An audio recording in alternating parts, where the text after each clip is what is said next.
श्री गणेशाय नमः। श्री सरस्वत्यै नमः। श्री स्वस्थानी परमेश्वरयै नमः।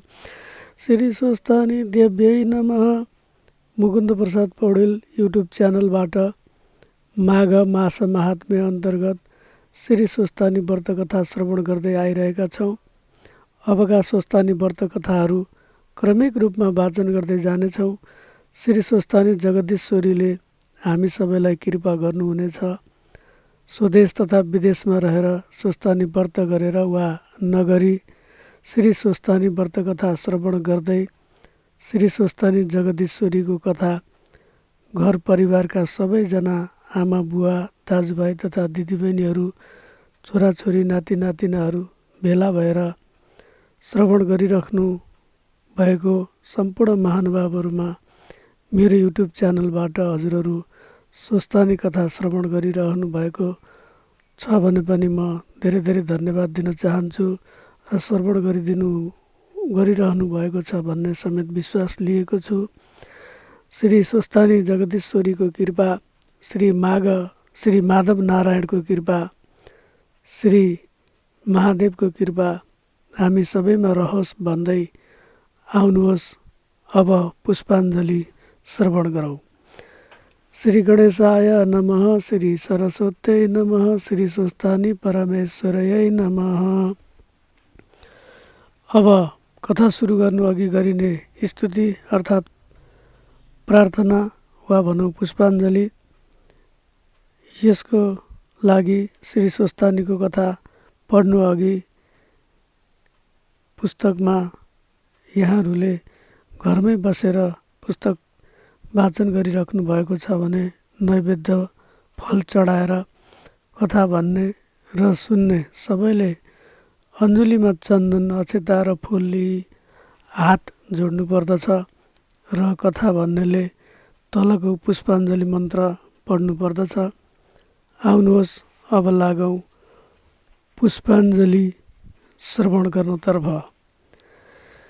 यम ब्रह्मा वरुणेन्द्र रुद्रमरुत स्तुन्वन्ति दिव्यैस्तवै भेर्दै साङ्गपदक्रमोपनिषदैर्गायन्ति यं सामगा।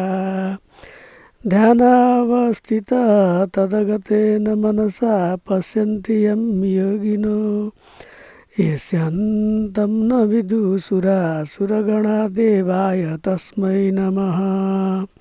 श्रीमच्चन्दनचर्चितोज्ज्वललपु शुक्लाम्बरा मल्लिका मालालङ्कृतकुण्डला प्रविलासन्मुक्तावलिशोभिता सर्वज्ञाननिदान पुष्पपुस्तकधरा रुद्राक्षमालाकरा वाग्देवी वदनाम्बुजे वसतु मे त्रैलोक्यमाता चिरम्। मूकं करोति वाचालं पङ्गुं लङ्घयते गिरिमं यत कृपातमहं वन्दे परमानन्दशङ्करम्। नमो भगवते तस्मै व्यासाय मिततेजसे यस्य प्रसादादं वक्ष्यामि महादेवकथामिमामम्। नारायणं नमस्कृत्य नरं चैव नरोत्तमं देवीं सरस्वतीं व्यासं ततो जयमुदीरयेत। साष्टाङ्गनमनं कृत्वा श्रीस्वस्थानीं परमेश्वरयै कथां सुदोपमां देव्या श्रुत्वाभीष्टफलं लभेत। श्री स्वस्थानी परमेश्वरयै नमो नमः। पुष्पाञ्जलि समर्पयामि। यो मन्त्र पढिसकेपछि सबैले हातको फुल पुस्तकमा चढाई अगाडि बसेर पुस्तक वाचन गरिराख्नु भएको छ भने हातको फुल पुस्तकमा चढाएर ढोग गर्न सक्नुहुनेछ। वा कथा श्रवण गरिराख्नु भएको छ भने यहाँहरूले शिर निहुराएर नमन गर्न सक्नुहुनेछ। श्री स्वस्थानी व्रत कथा द्वाविंशोऽध्यायः। कुमारजी आज्ञा गर्नुहुन्छ, हे अगस्त्य मुनि शिव शर्मा ब्राह्मण र गोमा ब्राह्मणी त्यहाँबाट आफ्ना घरतर्फ लागेपछि शिवभट्ट ब्राह्मण र सती ब्राह्मणीले आँखाले नदेखुन्जेल हेरिरहे। देखिन छाडेपछि रुखमा समेत चढी हेर्न लागे। त्यहाँबाट पनि जब देखिन छोडे तब रुखैमा बसी नाना तरहका विलाप गर्न लागे। त्यसै बेला श्री महादेवको श्रापले गर्दा दैव संयोगले रुखको हाँगा भाँची दुवै स्त्री पुरुष रुखबाट खसेर मरे। त्यसपछि श्री महादेवका दूतहरू आए विमानमा राखेर कैलाशमा लैजाँदा भए। ती शिवभट्ट ब्राह्मण र सती ब्राह्मणीले दिव्य शरीर पाई कैलाशपुरीमा आनन्दले रहे। अर्कोतिर शिवशर्मा ब्राह्मण र गोमा ब्राह्मणीले डोलेहरूसँग सोध्दै गए, यस वनको नाम के हो? पर्वतको नाम के हो? यो ठुलो पात भएको वृक्षको नाम के हो? त्यस जन्तुको नाम के हो? भनी सोध्न लागेर डोलेहरूले पनि यस वनको नाम यो हो, यस पर्वतको नाम यो हो, यस वृक्षको नाम यो हो, यस जन्तुको नाम यो हो भनी बताउँदै गए। यसरी यात्रालाई अगाडि बढाउने क्रममा धेरै टाढा गएपछि एउटा पोखरी भएको ठुलो वनमा पुग्दा साँझ पर्यो। त्यस वनमा बास बसेर सबैले खानापिना गरी सुते। थाकेका हुँदा सबैजना साह्रै निन्द्रामा परे। ठिक त्यसै बेला श्री महादेवका श्रापले गर्दा चोरहरू आए। गोमाका मातापिताले दिएको द्रव्य, अङ्गमा लगाएका गहना समेत सबै चोरेर लगे, तर कसैले थाहा पाएनन्। भोलिपल्ट बिउजी हेर्दा सम्पूर्ण द्रव्य र आफ्ना अङ्गमा लगाएका गहना समेत चोरिएको देखि गोमा साह्रै अधैर्य भई रुन कराउन लागिन्। यो देखेर डोलेहरू भन्दछन्, हे गोमा ब्राह्मणी, विस्मात नगर, थाकेर आएको हुनाले हामीलाई पनि साह्रै निन्द्रा लागेछ। यस्तो अनर्थ हुन गयो, हामी अभागी रहेछौँ। अब तिम्रा मातापितालाई गएर के भनौला? आफ्नो मुख कसरी देखाउला? यस्तो भनी अधोमुख लगाई बसे। गोमा ब्राह्मणीले भनिन्, हे भारवाहक, तिमीहरू यतैबाट फर्क, अब तिमीहरूलाई खान दिन मसँग धन छैन। यति गोमा ब्राह्मणीले भनेको सुनि डोलेहरूले भने, हे गोमा, सन्ताप नगर्नु, यस्तै हो। यसरी मन बुझाई प्रणाम गरी डोलेहरू बिदा भई आफ्ना घरतिर फर्के। डोलेहरू गएपछि शिवशर्मा ब्राह्मण र गोमा ब्राह्मणीलाई पनि वनमा जो भएको फलफुल खोजेर ल्याए, खाई। त्यहाँदेखि ठुलो पर्वतमाथि पुगेर गोमा ब्राह्मणीले भनिन्, हे स्वामी, मलाई अति भोक लाग्यो, हिँड्न असमर्थ भएँ, अब कसो गरौँ? यति भन्दा भन्दै गोमा ब्राह्मणी बाटोमा अलपत्र पर्न लागिन्। त्यो दिनसम्ममा गोमा ब्राह्मणी गर्भिणी भएकी थिइन्। पुरा सुखमा रहेकी गोमालाई यस्तो कठोर दुःख भोग्नु परेको देखि शिवशर्मा ब्राह्मणलाई अति करुणा भयो र त्यहाँ बसी गोमालाई काखमा लिई भने, हे स्त्री, यहाँ फलफुल केही मिल्दैन, जलाशय पनि छैन, यस्ता पर्वतमा बसी के खान दिउँ? यहाँदेखि अलिक पर फलफुल पनि मिल्दछ, जलाशय पनि छ, त्यही जाउँ, हिँडौ। यसरी शिवशर्मा ब्राह्मणले गोमालाई सम्झाइ बुझाइ हात समाएर उठाई सुस्त सुस्त हिँडाइ लगे। गोमा ब्राह्मणीले मनमनमा भन्न लागिन्, हे हरि, मेरो आज यो अवस्था भयो। उनी सुस्केर हाली सुस्त सुस्त हिँड्दै पर्वतमा का फेदमा पुगिन्। शिवशर्मा ब्राह्मणले फलफुल टिपेर ल्याएर गोमा ब्राह्मणीलाई खान दिए। अनि पानी पनि पिउन दिँदै भने, हे स्त्री, हाम्रो घर पनि आइपुग्यो भनी ठाउँ ठाउँमा बस्न दिएर चन्द्रज्योति नगरका बाहिर पुर्याए। त्यहाँ खरले बनाएको एउटा छाप्रो उत्पत्ति गरी देखाउँदै भन्न लागे, हे स्त्री, हाम्रो घर यही हो। गोमा ब्राह्मणीले त्यो छाप्रोभित्र गई हेर्दा माकुराको जालो र कसिङ्गर मात्र देखिन्। आफ्ना बाबाको घर सम्झी बहुत अधैर्य भई रुन लागिन्। फेरि मनमनै भनिन्, मेरो कर्मले यस्तै पारी ल्यायो, अब रोइ के गरौँ? यति भनी मन धैर्य पार्दै कुचोले माकुराको जालो मिल्काई कसिङ्गर लगाइन् र घरमा जे भएको खाई पिई आफ्ना पतिका सेवामा तत्पर भई रहन लागिन्। त्यसपछिको कुरा हो। एक दिन शिवशर्मा ब्राह्मणले आफ्नी स्त्री गोमालाई भने, हे प्रिय, तिमी गर्भिणी भएकी छौ, हाम्रो घरमा सम्पत्ति छैन, आउने बाटो पनि केही छैन, गर्भधान कर्म केले गर्ने?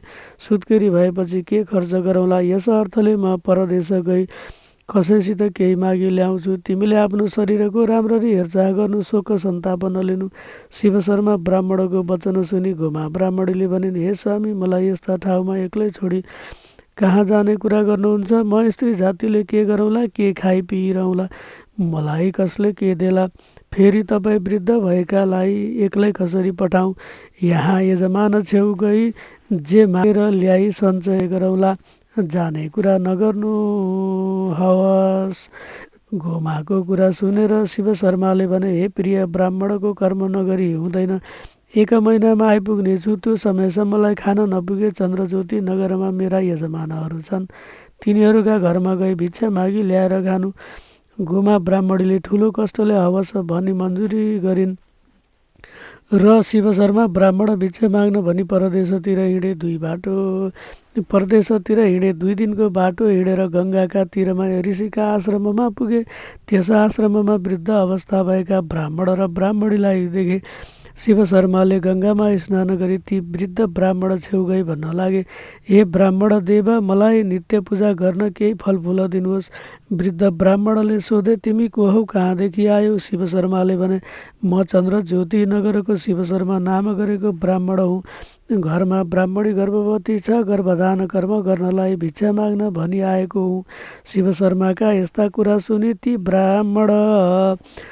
ब्राह्मणीले भनिन्, हे अतिथि, आफूलाई चाहिने जति फलफुल टिपी लैजाऊ। शिव शर्माले रुखमा चढी फलफुल टिप्न लाग्दा दैव संयोगले रुखदेखि खसेर मरे र श्री महादेवको रूप भई कैलाश पर्वतमा जानुभयो। श्री महादेव आएको पार्वतीले देखेर सुनको कमण्डलुमा जल ल्याई पाउ धोई लगेर आज्ञा गर्नुभयो, हे ईश्वर, पुरुष जातिहरू पापी हुँदा रहेछन्। राम्री स्वास्नी देखेपछि अरू सबै कुरा बिर्सदा रहेछन्। हजुरले पनि मलाई बिर्सनु भएको थियो, अब सम्झनु भएछ र आउनुभयो। हे प्रभु, ती सुखमा रहेकी गोमा ब्राह्मणीलाई कल छल बलले ल्याई गर्भिणी बनाई त्यस्ता ठाउँमा एक्लै मिल्काई आउनुभयो। अब त्यो गोमाले के गरी निर्वाह गर्ली? पार्वतीले भनेका वचन सुनि श्री महादेवले हाँसेर आज्ञा गर्नुभयो, हे पार्वती, भक्त हो भन्दैमा त्यसैले पूर्वजन्ममा गरेको पापको प्रायश्चित नगराई कहाँ हुन्छ र? अब गोमा पनि सुखी हुन्छ, सन्देह नगर। हे अगस्त्य मुनि, त्यसपछि उतातिर भिक्षा माग्न भनी गएका आफ्ना पति शिव शर्मा धेरै दिनसम्म घर नफर्किएपछि गोमा ब्राह्मणीले नाना तरहका दुःख गरी चन्द्रज्योति नगरमा गएर भिक्षा मागेर ल्याई गर्भधान कर्म गरिन्। उनको मास पूर्ण भएपछि सबै राजलक्षणले युक्त भएको पुत्र रत्न जन्मियो। गोमा ब्राह्मणीले चन्द्रज्योति नगरदेखि ब्राह्मणहरू बोलाएर न्वारन गराइन्। ब्राह्मणहरूले ज्योतिष शास्त्रको विचार गरी शिशुको नाम नवराज भनी राखे र भने, हे गोमा ब्राह्मणी, यो बालक सम्पूर्ण राजलक्षणले युक्त भएको छ, राजा पनि होइजाला, तिमीलाई सुख सन्तोष देला। ती ब्राह्मणहरूले भनेको वचन सुनि गोमा ब्राह्मणीले मनमा आनन्द मानी श्रद्धापूर्वक दक्षिणा दिई भोजन गराइन् र ब्राह्मणहरू पनि विदा भई आफ्ना घरतिर लागे। त्यो बालकलाई गोमाले अर्काको धागो काती ढिकी जाँतो गरी स्याहार गर्न लागिन्। ती नवराज बालक पनि शुक्ल पक्षका चन्द्रमा झैँ दिनदिन बढी ठुलो भए। उनी खेल्न जाँदा साथीहरूले जेसुकै भनेको सुने पनि कसैसँग झगडा नगरी खेलेर फर्कन्थे। आमाले जे दिएको कुरा हो त्यो खाइ चुपचाप लागिरहन्थे। आफ्नो पुत्रको स्वभाव राम्रो बसेको देखेर गोमा ब्राह्मणी धेरै खुसी भएर आफ्ना यजमानहरू कहाँ गई भनिन्, हे यजमान हो, मेरो पुत्र नवराज सङ्गीहरूसित खेली घर आउँछ, खान देऊ पनि भन्दैन, किन दिएनौ पनि भन्दैन, रिस पनि गर्दैन, यो मिठो यो नमिठो पनि भन्दैन, दिए खान्छ नदिए चुप लागिरहन्छ। मेरा पति छैनन्, घरमा सम्पत्ति पनि छैन, तपाईँ यजमानहरूका कृपाले जसो तसो एक छाक खाइ बाँचिरहेकी छु। अब त्यस बालकको चूडाकर्म व्रत वन्दनादि कर्म गर्नु पर्यो, केही सहायता गर्नुहोस्। गोमाका यी आग्रह सुनि यजमानहरूले आफ्ना श्रद्धाले जे सकेको दिए। गोमाले सम्पूर्ण सामग्री तयार गरी उत्तम ब्राह्मणहरू बोलाएर नवराजको चूडाकर्म व्रत वन्दनादि गराइन्। वेद पुराणादि सम्पूर्ण शास्त्रको अध्ययन पनि गराउन थालिन्। एक दिन ती नवराजदेखि यजमानहरू खुसी भएर गोमालाई भने, हे गोमा, नवराजको विवाह गर्ने भए वरुणपुरका अग्निस्वामी ब्राह्मणकी चन्द्रावती नाम गरेकी कन्या छिन्, तिनीसँग नवराजको विवाह गरिदेऊ। सामग्री तयार गर। यजमानहरूका वचन सुनि गोमाले भनिन्, हे यजमान हो, मेरा पुत्रको आर्जन छैन, घरमा सम्पत्ति छैन, त्यस्तालाई कन्या कसले देला, कसरी विवाह गरिदिउँ? त्यस्ता कुरा सुनि यजमानहरूले भने, हे गुरुआमा, तपाईँ किन चिन्ता लिनुहुन्छ? यजमानहरूको कुरा सुनेर गोमाले गोमाले मन आनन्द गरी भनिन्, हे यजमान हो, हामी गरिबमाथि तिमीहरूको त्यस्तो दया छ भने कन्याका बाबुआमासित विवाहको कुरा चलाएर पक्का गर। गोमाको वचन सुनेर यजमानहरूले ती अग्निस्वामी ब्राह्मणका घरमा गई विवाह पक्का गरे। विवाहको दिन समेत ठिक गरेर घर फर्की गोमालाई सबै खबर सुनाए। त्यसपछि गोमाले अति हर्ष भई विवाहलाई विवाहलाई चाहिने सामग्री मागिन् र यजमानहरूले सम्पूर्ण सामग्री तयार गरिदिए। गोमाले ज्योतिषहरूलाई बोलाएर लग्न लेखाइन् र ज्योतिषहरूले लग्न ठहराई। सुदिनमा ब्राह्मणको मर्यादाले नवराजको विवाह वरुणपुरका अग्निस्वामीकी पुत्री चन्द्रावतीसित गराए। त्यसपछि एक दिन ती नवराज ब्राह्मण बाहिर खेल्न गएको बेलामा उनका सङ्गीहरूले भने, हे ब्राह्मण, आजसम्म हामी तँलाई नवराज भन्थ्यौँ, अब हामी तँलाई बिना बाबुको छोरो होस् भन्दछौँ, किनभने तेरो बाबु भए। बाबुको नाम के हो हामीलाई भन्। आफ्ना सङ्गीहरूले भनेको सुनि नवराजले उत्तर दिन नसकी आफ्नै आमा छेउ गई आफ्ना सङ्गीहरूले भनेको कुरा सुनाउँदै भने, हे माता, म कसको पुत्र हुँ, मेरो पिताको नाम के हो, कहाँ छन्? नवराजका कुरा सुनि गोमाले वर्षाकालमा पानी वर्षे जस्तो गरी आँखाबाट आँसु खसाली भन्न लागिन्, हे पुत्र, तेरा बाबाको नाम शिव शर्मा हो। तँ गर्भमा छँदा भिक्षा माग्न भनी परदेश जानुभएको आजसम्म पनि आइपुग्नु भएको छैन। के कामले कहाँ बस्नु भएको छ, स्थानको पनि केही अत्तो पत्तो छैन। नवराजले भने, हे माता, त्यसो भए आज्ञा होस्, म गएर पिताजी कहाँ के काममा हुनुहुन्छ भनी बुझेर सकेसम्म साथमा लिएर आउनेछु। नवराजको त्यस्तो कुरा सुनेर गोमाले भनिन्, हे पुत्र, तेरो मुख हेरी तेरो बाबालाई बिर्सिरहेकी थिएँ, अब तैँले पनि छोडी गए, म कसको आधारमा बसौँला? फेरि त गएपछि तेरी स्त्री चन्द्रावती पनि यहाँ बस्ने छैन, माइत जानेछ, यस अर्थले जान्छु नभन। गोमाका यी अनुरोधपूर्ण वचन सुनि नवराजले भने, हे माता, म केही भन्छु सुन्नुहोस्। पुत्रस्य परमो धर्म पितृयुद्धार समो नहि, पितृयुद्धारं न कुरुते स्वयं च सुखमिच्छति, सयाति नरकं घोरम यावच्चन्द्रार्क मेदिनी। शास्त्रमा यसो भनेको हुनाले छोराको ठुलो धर्म भनेको पितृको उद्धार गर्नु हो। जुन छोरा पितृको उद्धार नगरी आफ्नो सुख भोगको मात्र पछि लाग्छ, त्यो चन्द्र, सूर्य र पृथ्वी रहेसम्म नरकमा पर्दछ। म गर्भमा छँदै जानुभएका मेरा पिता यो उमेर भयो, अझ पनि किन फर्कनु भएन? बाँचेकै हुनुहुन्छ वा देह छोड्नुभयो? यसको पनि विचार गर्नु पर्यो। देह छोडेको भए निश्चय गरी क्रियाकर्म गर्नुपर्दछ। केही दुःख पाइबस्नु भएको भए म साथैमा ल्याउनेछु। यति पनि गरिन भने मैले जन्मेको व्यर्थ भयो। हे माता, तपाईँको सेवा गर्ने बुहारी छँदैछ, मलाई बिदा दिनुहोस्। नवराजको यस्ता वचनले गोमा ब्राह्मणी प्रसन्न भई भनिन्, हे पुत्र, त धन्य रहेछस्, तेरो वचन सुनि म अति सन्तुष्ट भएँ, तेरो कल्याण होस्। यति भनेर कपालमा हात राखी आशिष दिइन् र नवराजले आफ्ना माताकी पाउमा साष्टाङ्ग दण्डवत गरेर आफ्नी स्त्री चन्द्रावतीलाई हराउने कुरा हराई घरबाट प्रस्थान गरे। त्यसपछि ती नवराजले अनेक स्थानमा गई त्यहाँका मानिसहरूसँग सोध्न लागे, शिव शर्मा नाम गरेका वृद्ध ब्राह्मणलाई तिमीहरूले देख्यौ कि देखेनौ? तिमीहरूले देखेथ्यौ कि? यस्तै तरहले नवराज आफ्ना पिता शिव शर्माको सोधी खोजी गर्दै हिँडे। जाँदा जाँदा एक दिन नवराज गङ्गाका किनारमा रहेको ऋषिका आश्रममा पुगे। त्यहाँ वृद्ध अवस्था भएका ब्राह्मण ब्राह्मणीलाई देखि उनले सोधे, तिमीहरू को हौ? यहाँ किन बसिरहेका छौ? नवराजको कुरा सुनेर ती वृद्ध ब्राह्मणले भने, हे बालक, हामी ब्राह्मण हौँ, वृद्धावस्था भयो र गङ्गामा प्राण त्याग गरौँला भनी आफ्नो घर छोडी यहाँ बसेका छौँ। तिमी को हौ? यहाँ किन आयौ? नवराजले उत्तर दिए, हे वृद्ध ब्राह्मण, म नवराज नाम गरेको ब्राह्मण हुँ। म गर्भमा छँदै शिव शर्मा नाम गरेका मेरा पिता भिक्षा माग्न भनी परदेश जानुभएको थियो, तर उहाँ अझै घर फर्कनु भएन। त्यसैले खोजी गर्न भनी म आएको हुँ। तपाईँले देख्नु भएको भए कृपा गरी बताइदिनुहोस्। नवराजका यस्ता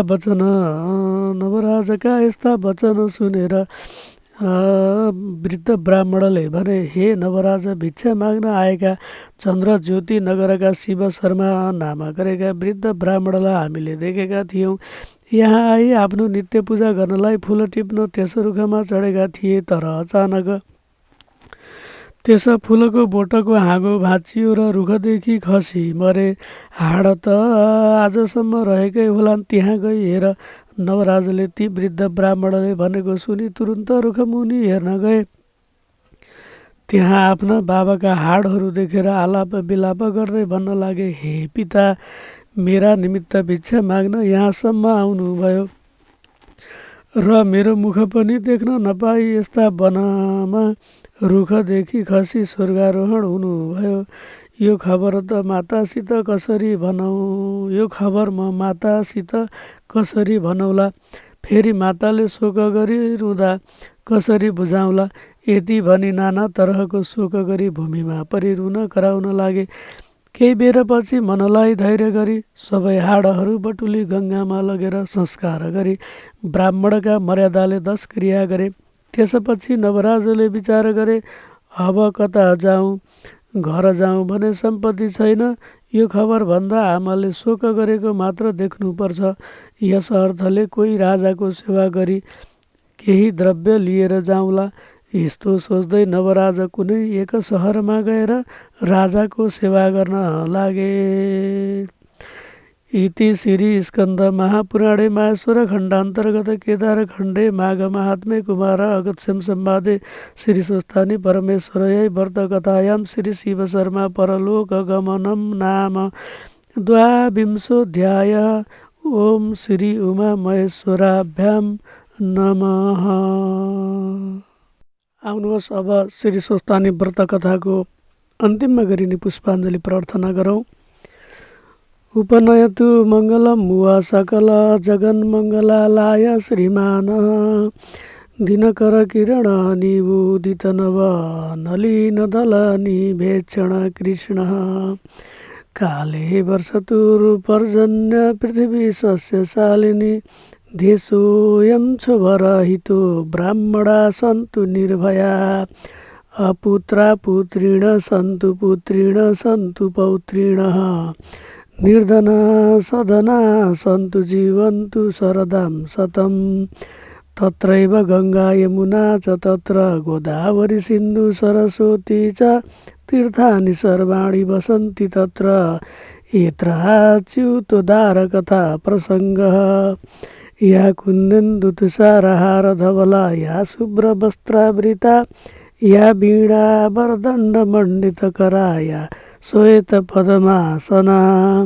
या ब्रह्मच्युत शङ्कर प्रभृतिभिर्देवैः सदा वन्दिता सा मां पातु सरस्वती भगवती निःशेषजाडयापहा कायेन वाचा मनसेन्द्रियैर्वा बुद्ध्यात्मना वा नुसृते स्वभावतः करोमि यद्यत् सकलं परस्मै नारायणेति समर्पये ततः श्री स्वस्थानी परमेश्वरयै नमः।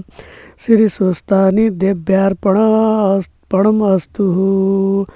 यस युट्युब च्यानलबाट आगामी कथाहरू क्रमिक रूपमा सुनाउँदै जानेछौँ भन्दै यहाँहरू सबैलाई धेरै धेरै सादुर्भाव। आजको कथा अध्यायलाई यही पुरा गर्दै अर्को कथा अध्यायमा पुनः भेट हुने नै छ भन्दै स्वस्थानी माताको कृपा सबैमा रहोस्। जय श्री राधे, जय श्री कृष्ण, हरि ओम।